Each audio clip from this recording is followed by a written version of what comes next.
नमस्कार, स्वागत है आपका जी बिजनेस में। मैं हूं दीपक डोभाल। वक्त हो चला है बुलेटिन का। अगले आधे घंटे में हम आपको दिखाएंगे देश और दुनिया की तमाम खबरें, साथ ही साथ बात होगी कोरोना अपडेट्स की। बात करेंगे दुनिया में क्या चल रहा है और इसके अलावा आपको बताएंगे बाजार और कारोबार का हाल। तो आइए शुरू करते हैं आज का बुलेटिन।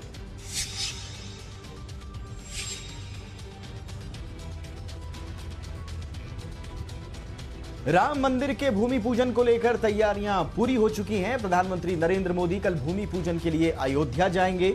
अयोध्या में प्रधानमंत्री मोदी 2.5 घंटे रहेंगे। तय कार्यक्रम के मुताबिक वो 11:40 पर अयोध्या पहुंचेंगे। 12:40 पर और 8 सेकंड पर राम मंदिर की आधारशिला रखी जाएगी। शुभ मुहूर्त 12:40 40 सेकंड तक का है। प्रधानमंत्री मोदी के अलावा कार्यक्रम स्थल पर महंत नृत्य गोपाल दास, मुख्यमंत्री योगी आदित्यनाथ, आरएसएस प्रमुख मोहन भागवत और आनंदीबेन पटेल भी रहेंगी। पीएम मोदी इस दौरान एक छोटा सा भाषण भी दे सकते हैं।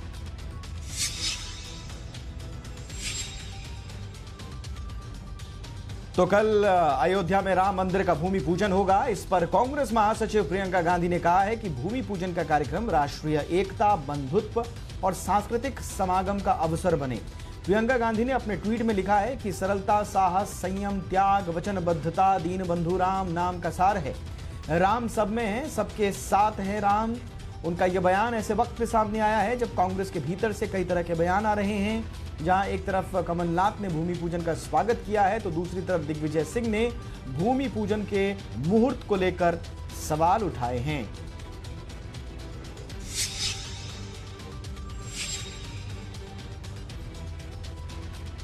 राम मंदिर पर प्रियंका गांधी के इस बयान के बाद बीजेपी ने तंज कसा है। केंद्रीय मंत्री गजेंद्र सिंह शेखावत ने ट्वीट कर कांग्रेस पर निशाना साधा। उन्होंने लिखा कि भगवान राम को काल्पनिक कहने वाली कांग्रेस का राम मंदिर भूमि पूजन पर वक्तव्य ऐतिहासिक यू टर्न है। इसी तरह कांग्रेस के आंतरिक लोकतंत्र पर भी एक ऐतिहासिक यू टर्न तो बनता है। कांग्रेस की ओर से पहले भी सुप्रीम कोर्ट का फैसला आने पर स्वागत किया गया था।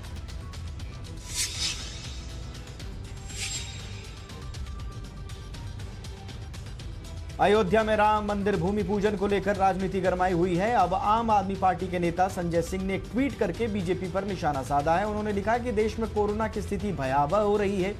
प्रतिदिन संक्रमित मरीजों की संख्या और मृत्यु के मामले में भारत नंबर 1 हो चुका है, लेकिन देश को मरने के लिए छोड़ मोदी सरकार जश्न मनाने में जुटी है। शर्म करो भाजपाइयों। संजय सिंह ने एक स्क्रीनशॉट भी शेयर किया जिसमें भारत की तुलना बाकी देशों से की गई है। हालांकि संजय सिंह इस ट्वीट के बाद खुद भी ट्रोल हो गए।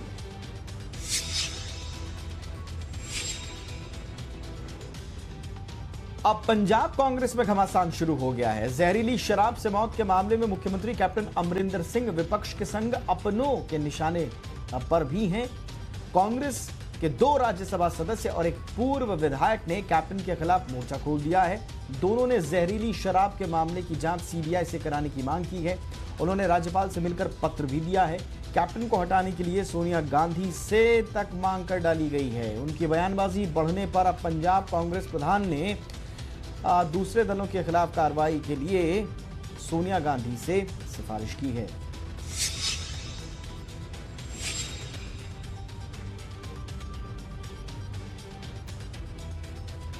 गोरखपुर के डॉक्टर कफील खान की रिहाई के लिए कांग्रेस ने मुहिम छेड़ दी है। लोकसभा में कांग्रेस के नेता अधीर रंजन चौधरी ने कफील की रिहाई के लिए पीएम मोदी को चिट्ठी लिखी है। अपनी चिट्ठी में उन्होंने कहा कि नागरिकता कानून का विरोध करने पर कफील खान के ऊपर राजद्रोह का केस दर्ज किया गया और उन्हें जेल में बंद कर दिया गया। ये नाइंसाफी हो रही है। मैंने भी नागरिकता कानून का सड़क से लेकर संसद तक विरोध किया, लेकिन मेरे ऊपर राजद्रोह का केस नहीं दर्ज हुआ। प्रियंका गांधी ने भी यूपी के सीएम मुख्यमंत्री योगी आदित्यनाथ को चिट्ठी लिखी थी।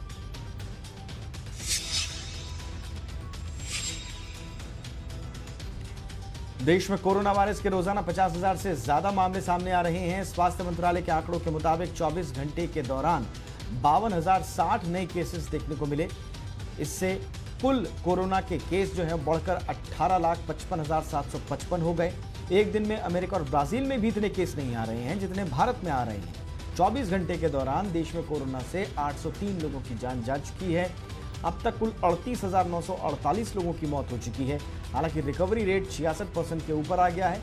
देश में अब 5,86,298 एक्टिव मामले।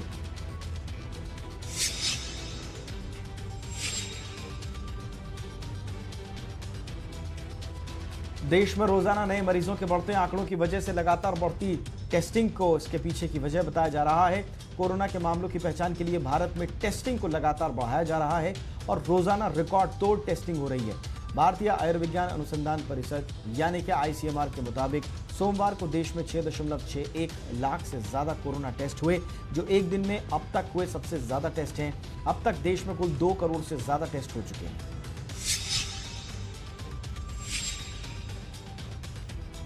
दिल्ली दंगों के मामले में दिल्ली पुलिस ने पूछताछ तेज कर दी है। आज दिल्ली विश्वविद्यालय के प्रोफेसर अपूर्वानंद से 5 घंटे की पूछताछ हुई। दंगों की जांच के लिए अपूर्वानंद का मोबाइल फोन भी सीज किया गया है।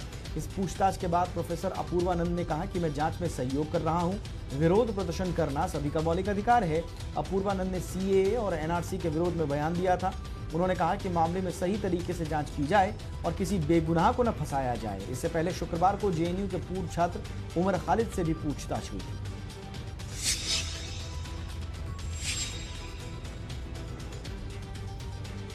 दिल्ली के बाबर रोड का नाम बदलकर अब 5 अगस्त मार्ग कर दिया गया है। बीजेपी नेता विजय गोयल ने 5 अगस्त मार्ग का साइन बोर्ड लगाया। विजय गोयल की मांग थी कि बाबर का नाम हटाकर किसी महापुरुष के नाम पर रोड का नाम रखा जाए। विजय गोयल ने ट्वीट कर कहा कि मैंने सरकार से मांग रखी है कि बाबर एक विदेशी आक्रांता था जिसने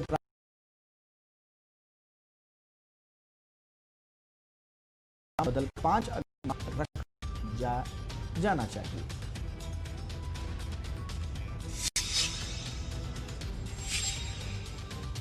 बात बाजार की। दबाव के बावजूद बाजार में आज जोरदार तेजी देखने को मिली है। सेंसेक्स 748 अंक और निफ्टी 204 अंक चढ़कर बंद हुए। निफ्टी 11,100 के पार बंद होने में कामयाब रहा। बैंकिंग शेयरों ने आज फिर धमाल मचाया। निफ्टी का बैंकिंग इंडेक्स करीब 2% की तेजी पर बंद हुआ। ऑटो, फार्मा, रियल्टी शेयरों में भी जमकर खरीदारी हुई। सिर्फ आईटी इंडेक्स में गिरावट देखने को मिली। बाजार की नजर अब गुरुवार को आने वाले आरबीआई पॉलिसी पर है।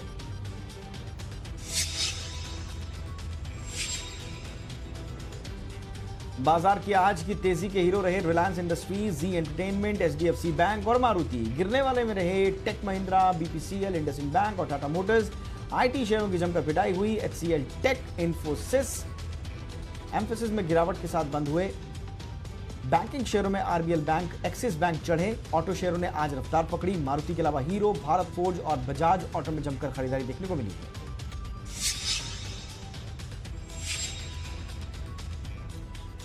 सोने में आज लगातार 11वें कारोबारी दिन भी नया रिकॉर्ड स्तर देखने को मिला है। एमसीएक्स गोल्ड अगस्त वायदा 54,223 की नई ऊंचाई तक पहुंच गया।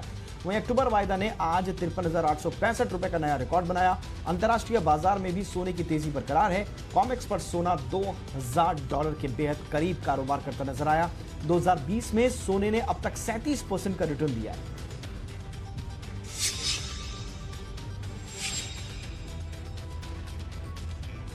इक्विटी बाजार में तेजी रही, लेकिन डॉलर के मुकाबले रुपए में सुस्ती देखने को मिली। आज रुपया 19 पैसे की छोटी से जो रेंज है उसमें कारोबार करता नजर आया और अंत में बिना किसी ज्यादा बदलाव के 75.04 के स्तर पर बंद हो गया।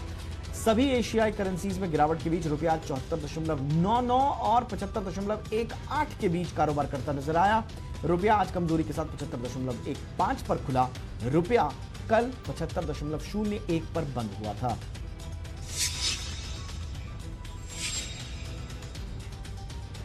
एचडीएफसी बैंक में 26 साल बाद टॉप मैनेजमेंट में बदलाव हो रहा है। आरबीआई ने शशिधर जगदीशन को एचडीएफसी बैंक का नया मैनेजिंग डायरेक्टर और सीईओ नियुक्त करने के प्रस्ताव को अपनी मंजूरी दे दी है। शशिधर को 3 साल के लिए बैंक का नया सीईओ नियुक्त किया जाएगा। जगदीशन को बैंकिंग इंडस्ट्री में 30 साल का अनुभव है। जगदीशन आदित्य पुरी की जगह लेंगे। जगदीशन 27 अक्टूबर को इस नई जिम्मेदारी को संभालेंगे। आदित्य पुरी का वो जगह लेंगे और आदित्य पुरी 26 अक्टूबर को बैंक के मैनेजिंग डायरेक्टर पद से रिटायर हो रहे हैं।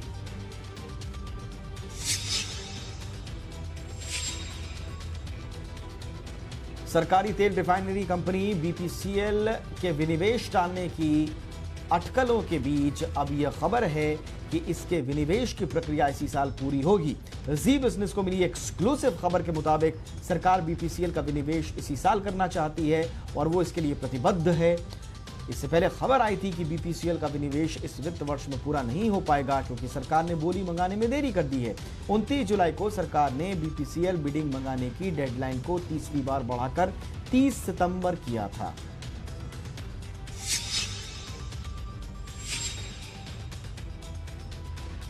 हाईवे सेक्टर में बड़ी योजनाओं में पैसे की दिक्कत दूर करने के लिए एनएचएआई ने एक बड़ा प्लान बनाया है। जी बिजनेस को मिली एक्सक्लूसिव खबर के मुताबिक एनएचएआई पहली बार एक स्पेशल पर्पस व्हीकल यानी कि एसपीवी बनाएगा, जिसका पूरा नियंत्रण एनएचएआई के पास होगा। पहला एसपीवी दिल्ली मुंबई एक्सप्रेसवे के लिए होगा। इस एसपीवी को सड़क परिवहन मंत्रालय की मंजूरी जल्द मिल जाएगी। इस एसपीवी की कामयाबी के आधार पर ही एनएचएआई भविष्य में कई बड़े प्रोजेक्ट्स या एक्सप्रेसवे के लिए एसपीवी बना सकती है।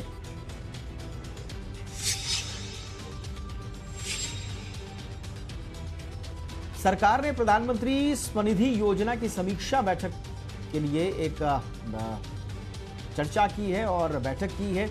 इस बैठक में कई बड़े बैंक, एनबीएफसी और माइक्रो फाइनेंस संस्थाएं शामिल हुई। जी बिजनेस को मिली एक्सक्लूसिव खबर के मुताबिक सरकार को लगातार इस स्कीम में शिकायतें मिल रही थी। रेडी पटरी वालों को बैंक से लोन लेने में दिक्कतें आ रही थी। कागजी कार्रवाई, यूपीआई, क्यूआर कोड मिलने में दिक्कतें आ रही थी और उन पर चर्चा भी हुई। योजना के तहत अब तक 3,25,000 आवेदन मिले हैं, जिसमें से 71,215 मंजूर हो चुके हैं। सरकार ने 1 जून 2020 को इस योजना की शुरुआत की थी।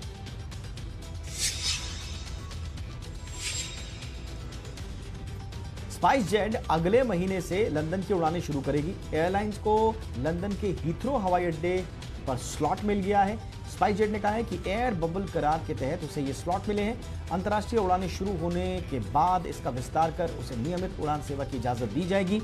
एयर बबल 2 देशों के बीच एक करार है, जिसके तहत कुछ शर्तों और नियमों के साथ इंटरनेशनल उड़ानें चलाई जा सकती हैं। ये गर्मियों का टाइम टेबल खत्म होने यानी कि 23 अक्टूबर तक लागू रहेगा। कोरोना के चलते भारत में 22 मार्च से सभी इंटरनेशनल उड़ानें बंद हैं।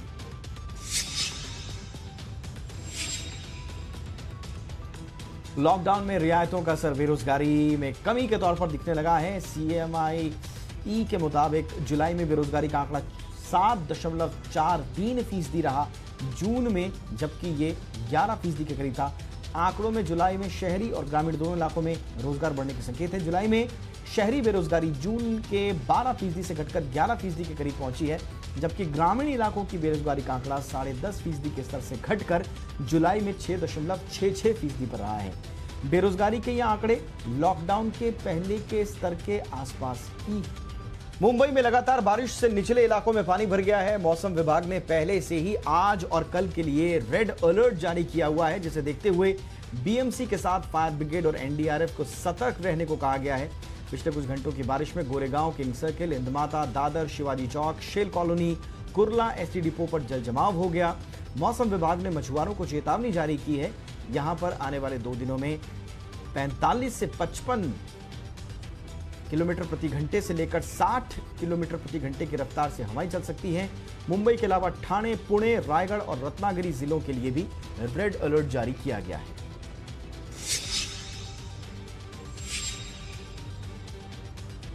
भारी बारिश की वजह से उत्तराखंड, उत्तर प्रदेश, बिहार, असम में तबाही मची है। यहां की नदियां उफान पर हैं। मौसम विभाग ने दिल्ली, यूपी, बिहार, उत्तराखंड, ओडिशा और बंगाल में अगले 48 घंटों में भारी बारिश की चेतावनी जारी की है। असम में 17 जिलों में लगभग 4 लाख लोग अब भी बाढ़ से प्रभावित हैं। बिहार के 10 जिलों में बाढ़ का पानी लोगों के घरों में घुस गया है। उत्तर प्रदेश में सरयू और राप्ती नदियों में आई बाढ़ की वजह से यहां के 15 जिलों के 800 से ज्यादा गांव पानी से घिर गए हैं। उत्तराखंड में NH58 पर जगह जगह भूस्खलन से 4 धाम यात्रा 7 दिन से बंद है।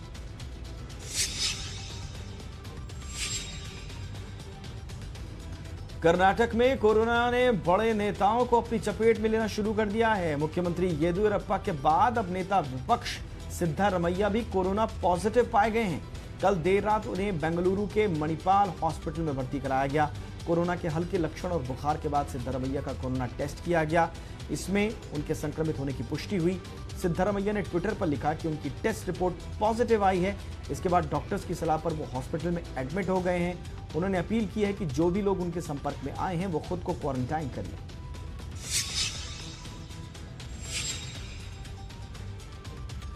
महाराष्ट्र में पुलिसकर्मियों पर कोरोना कहर बनकर टूटा है। पिछले 24 घंटे में 231 पुलिस वालों में कोरोना पॉजिटिव होने की पुष्टि हुई है। इस दौरान 3 पुलिस वालों की मौत भी हो गई। महाराष्ट्र पुलिस के मुताबिक अब तक 7,950 पुलिस वाले संक्रमण से ठीक हो चुके हैं। महाराष्ट्र में 24 घंटे के दौरान 8,968 नए मामले सामने आए हैं। राज्य के कुल संक्रमित मरीजों की संख्या 4,50,000 के पार पहुंच चुकी है। इनमें से 2,87,000 से ज्यादा लोग ठीक हो चुके हैं, जबकि 15,842 संक्रमितों की मौत हो चुकी है।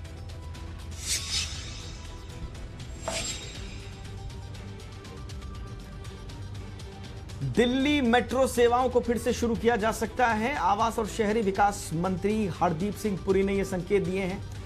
उन्होंने कहा कि मेट्रो संचालन को लेकर सरकार अगले 2 हफ्ते में फैसला लेगी कि क्या मेट्रो चलाना सही रहेगा या नहीं। एक मीडिया रिपोर्ट में उन्होंने कहा कि मेट्रो शुरू भी हुई तो उसमें आम मुसाफिर सफर नहीं कर पाएंगे।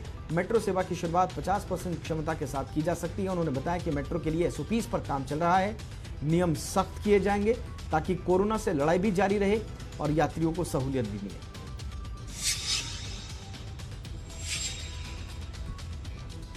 संघ लोक सेवा आयोग ने सिविल सर्विस परीक्षा 2019 का रिजल्ट जारी कर दिया है। प्रदीप सिंह ने इसमें टॉप किया है। दूसरे नंबर पर जतिन किशोर और तीसरे नंबर पर प्रतिभा वर्मा रही हैं। कुल 829 उम्मीदवारों का चयन हुआ है। इसमें 304 उम्मीदवार जनरल कैटेगरी के, 78 EWS, 251 OBC, 129 SC और 67 ST कैटेगरी के हैं। परीक्षार्थियों के मार्क्स 15 दिन बाद जारी किए जाएंगे। यूपीएससी सिविल सर्विस एग्जाम के लिए इंटरव्यू 20 जुलाई को शुरू हुए थे।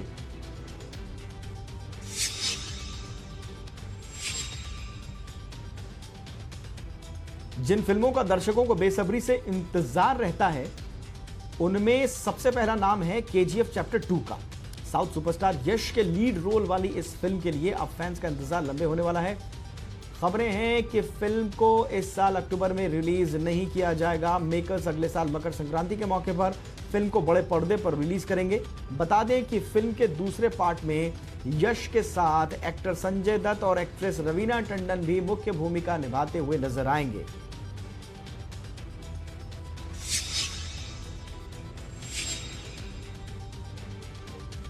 सुशांत सिंह राजपूत की आत्महत्या के मामले में बिहार सरकार ने CBI जांच की सिफारिश कर दी है। बिहार के मुख्यमंत्री नीतीश कुमार ने कहा कि परिवार की सहमति के बाद ही यह फैसला लिया गया है। बता दें कि सुशांत के पिता KK सिंह ने मुंबई पुलिस के रवैये पर बिहार के मुख्यमंत्री से इस बारे में बात की थी। इस बीच बिहार के DGP गुप्तेश्वर पांडे ने भी आरोप लगाया है कि मुंबई पुलिस जांच में मदद नहीं कर रही है।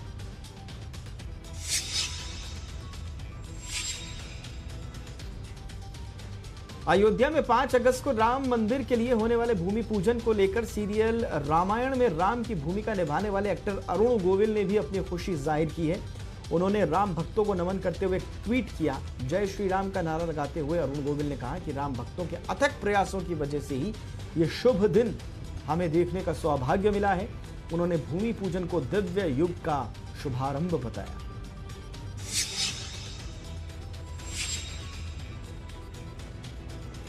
करीना कपूर खान ने फिल्म इंडस्ट्री में 20 साल पूरे कर लिए हैं। इस मौके पर एक इंटरव्यू में उन्होंने कहा कि सिर्फ नेपोटिज्म की वजह से उन्होंने इतना लंबा सफर तय नहीं किया है। करीना ने कहा कि ऐसे बहुत से लोग हैं जो फिल्मी फैमिली से ताल्लुक रखते हैं लेकिन कामयाब नहीं हुए। 20 साल तक काम सिर्फ नेपोटिज्म से नहीं मिलता है।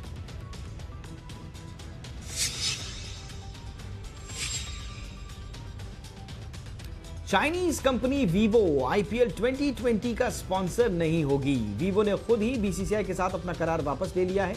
वीवो का BCCI के साथ अभी 3 साल का करार बाकी था, लेकिन देश में चीन के खिलाफ बढ़ते गुस्से को देखते हुए वीवो ने करार वापस लेने का फैसला किया है। BCCI ने बीते दिनों हुई बैठक में वीवो के साथ करार जारी रखने का फैसला किया था, जिसकी जबरदस्त आलोचना हुई थी। लद्दाख में चीन की हरकत के बाद सरकार ने कई चीनी ऐप्स पर बैन लगाया है। चीनी सामानों पर निर्भरता कम करने के लिए इंपोर्ट भी घटाया गया है।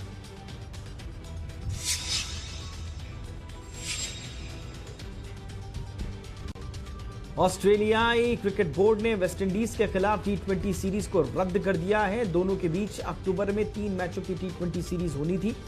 कोरोना संकट को देखते हुए यह फैसला किया गया। इन तीनों मैचों को ICC T20 वर्ल्ड कप से पहले 4, 6 और 9 अक्टूबर को रखा गया था, लेकिन वर्ल्ड कप टलने की वजह से इस सीरीज को भी रद्द कर दिया गया। इस तरह सीरीज के 2 T20 मैच पहली बार ऑस्ट्रेलिया के बिल पीपन ओवल मैदान गोल्ड कोस्ट में, जबकि दूसरा केजली स्टेडियम केंट्स में खेला जाएगा। जाता और इन मैदानों के T20 मैच आयोजित कराने का इंतजार अब और बढ़ गया है।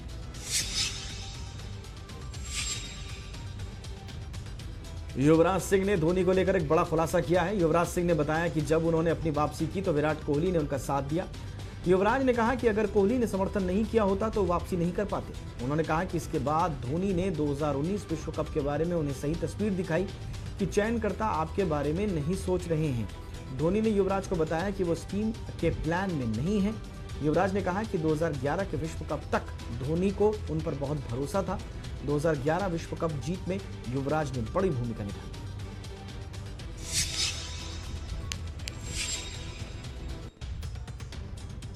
कैंसर से उबर चुके बंगाल के कोच अरुण लाल का कहना है कि घरेलू टीमों के लिए भारतीय क्रिकेट बोर्ड के मानक संचालन प्रक्रिया यानी कि एसओपी लागू होने का यह मतलब नहीं है कि वो खुद को कमरे में बंद कर लेंगे। अरुण लाल ने पीएम मोदी का उदाहरण देते हुए कहा कि प्रधानमंत्री 69 साल के हैं और ऐसे समय में देश चला रहे हैं, क्या उनको कोई इस्तीफा देने को कहता है? उन्होंने कहा कि वो बंगाल के कोचिंग को वो दें या नहीं दें, लेकिन अपनी जिंदगी वो जरूर जिएंगे। उन्होंने कहा कि मुझसे ये अपेक्षा मत रखिए कि मैं 65 साल का होने के कारण अगले 30 साल तक खुद को कमरे में बंद कर लूंगा।